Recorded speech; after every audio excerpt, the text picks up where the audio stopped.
Hey there, guys. All right, today we are back with some History Matters, and this time, it's been a while.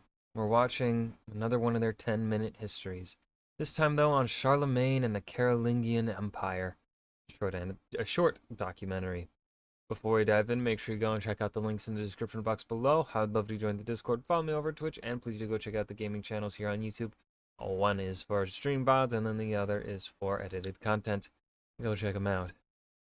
With all that said, let's dive into Charlemagne here. 715 and the Frankish kingdom is embroiled in a civil war. Oh It's no. quite complicated, but to It's summarise, broken. it was a civil war not between men fighting for the crown, but for men fighting for the title of mayor of the palace, who was in charge of the king's household. In Francia, the king was basically a puppet to whoever held this position, and so people wanted it. There were supposed to be two mayors, one for Austrasia, which was hereditary, and another for Neustria.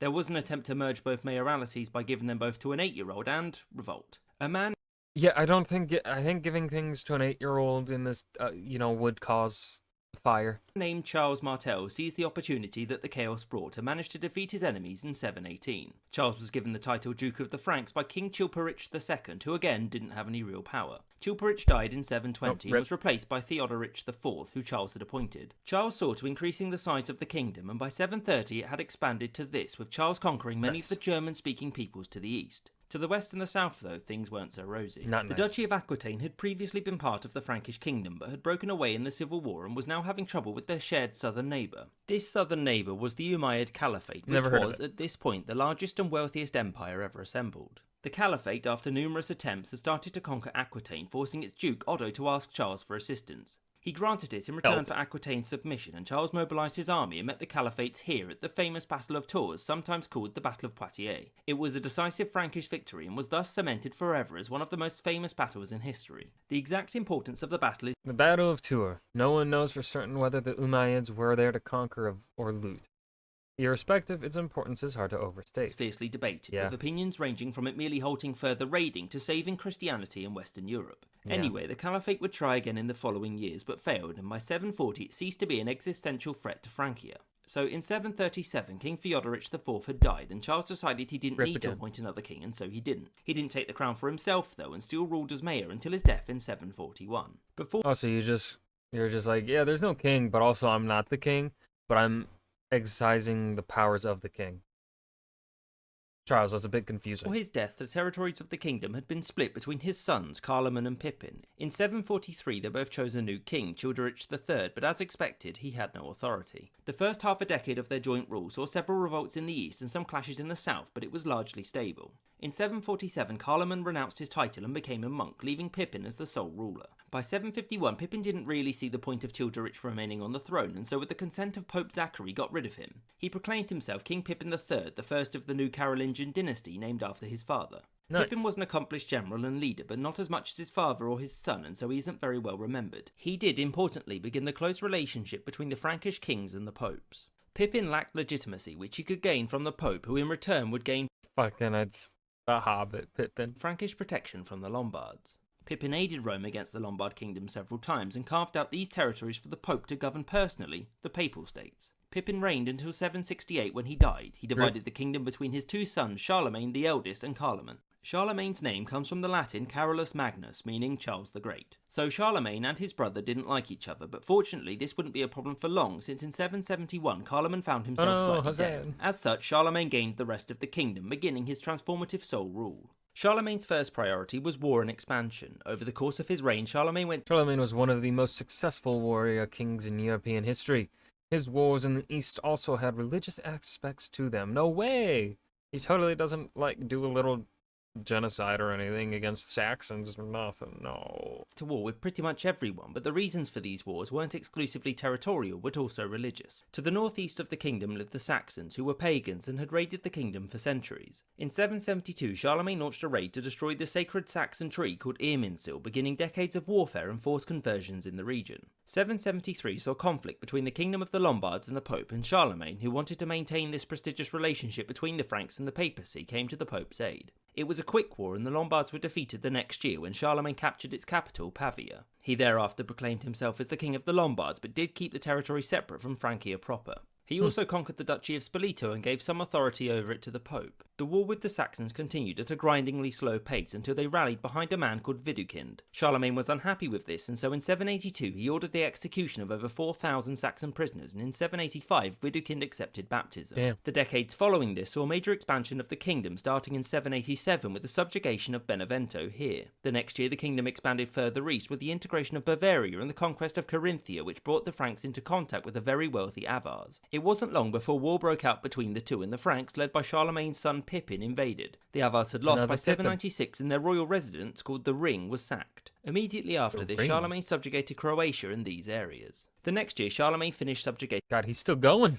the Saxons, so he could finally tick that off. In 799 he did the same to the Bretons, thus making the map nicer to look at, and he also conquered Barcelona. Thus, on the cusp of the year 800, the kingdom looked like this, and it's no wonder that it's sometimes referred to as the Carolingian Empire. Running this massive kingdom required ever more complex and capable methods of administration. The running of the kingdom revolved around the royal court, which regularly moved around the empire to various royal palaces, the most notable being here at Aachen. Aachen was not, as is often believed, the capital of the kingdom, but was an extremely important city in terms of administration and religious reform, as well as being Charlemagne's favoured residence. The kingdom was divided into counties and So it was essentially the capital. If it's administratively critical to the running of said empire, and the emperor is spending a lot of his time there to run the empire, that sounds very much like the capital of the empire. Missatica, which were administrative districts. They were often inspected by Charlemagne's emissaries called the Missi Dominici, which is Latin for envoys of the Lord. The Lord in this case being Charlemagne and not, God. The Missi were made up of two officials, one ecclesiastical, often a bishop, and one secular, often a count, who would make sure the king's authority remained intact and would report back on any potential issues. The church was extremely important to maintaining order and running the kingdom. Bishops and learned men of the church had very prestigious positions at court, and Charlemagne, who was a very pious man, took great interest in church reform. In order to push through reform, Charlemagne would issue capitularies, which were edicts enforcing changes to church practices. The most famous of these capitularies was the Admonitio Generalis, which basically dictated the rules for the everyday lives of Charlemagne's subjects and standardized church practices. It decreed that the Christian nature of the kingdom was immutable and that there was to be a kingdom-wide revival of learning, which we will get to in a minute. The year 800 saw the most famous event of Charlemagne's reign when he went to Rome after Pope Leo III had fled to him because some of his enemies had tried to blind him. Charlemagne went back to Rome with him to sort things out, which he did, and whilst he was there, Leo III crowned him Imperator Romanum, or the Roman Emperor. Charlemagne thus became the first emperor in the West since the fall of Rome over 3 centuries prior. This title didn't really do much except grant a bunch of prestige and wind up those in the still very much alive Eastern Roman Empire. The Eastern Empire, often called the Byzantine Empire, was at this point being run by a woman, Irene, who had fallen out with the papacy, and so instead of patching things up, they simply picked a new emperor. The big debate surrounding Charlemagne's coronation hinges on whether or not he was the first Holy Roman Emperor, or if it was Otto I in 962. Those living at the time saw no difference between the title bestowed on Charlemagne or Otto I, and the distinction exists in the mind of historians only, who like to categorise things. Yeah. In fact, the title was seen as no different to the one bestowed on Augustus. So, as previously stated, Charlemagne wanted to ensure that learning was revived in his kingdom, and so he oversaw a period known as the Carolingian Renaissance. The reason for this, much like Charlemagne's conquests, were religious, since it was believed that you couldn't be a good Christian until you knew what a good Christian was. It was seen as the duty of rulers to oversee the salvation of their subjects' souls, and so the exercise of power had to be combined with greater knowledge, a concept known as correctio. From across Europe he sponsored scholars to come to his court, such as Alcuin from Northumbria, Paul the Deacon from the old Lombard kingdom, and Einhard, a Frank. Einhard, who was close to Charlemagne, wrote the life of Charles the Great, which is one of the major sources about his reign.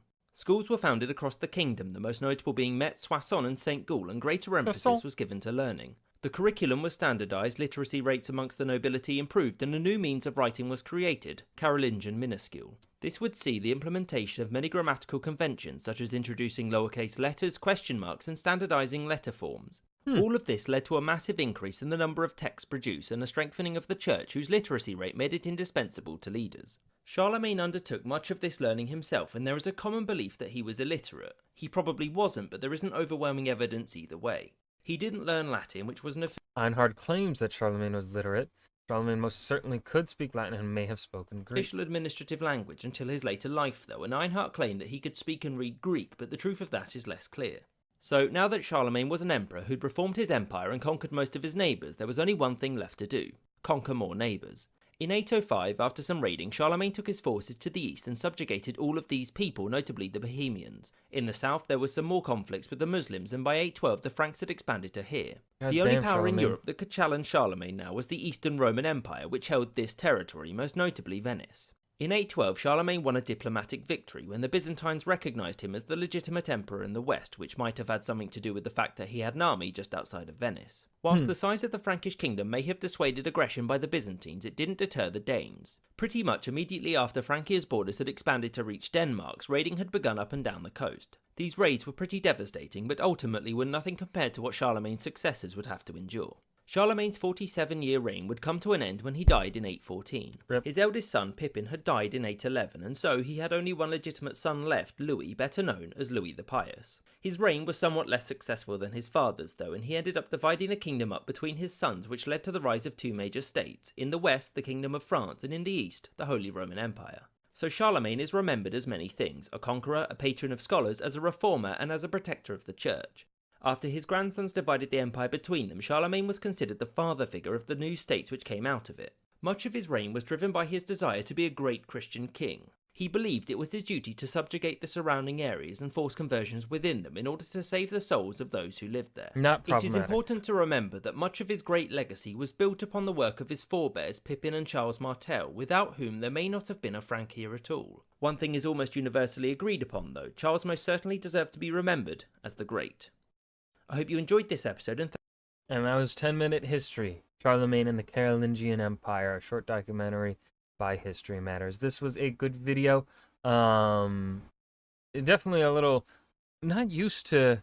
It's been so long since we last watched 10-minute history. I'm a bit rusty with the pacing of the 10-minute histories. I've just gotten so used to their like 3-minute little short documentaries that I was kind of like expecting it to be over at one point, but then it was still going because it was like, well, a 10-minute history, you know? But this was still a good video. I don't think it was their best 10-minute history. There were a couple points where I was like, information is getting thrown pretty quickly without any sort of time to let it like marinate or whatever, which of course they don't really always have the time to do, but like, I don't know. There's something about the way they pace things most of the time that I really dig, and I feel like I can process the information as it's going. There were a couple moments in this video where I felt like the information was coming a bit too fast for me to be able to really process it a bit and understand what was happening or whatever. But I hope you guys enjoyed. Remember to hit that like button and subscribe for more, and I will see you guys in the next video. Peace.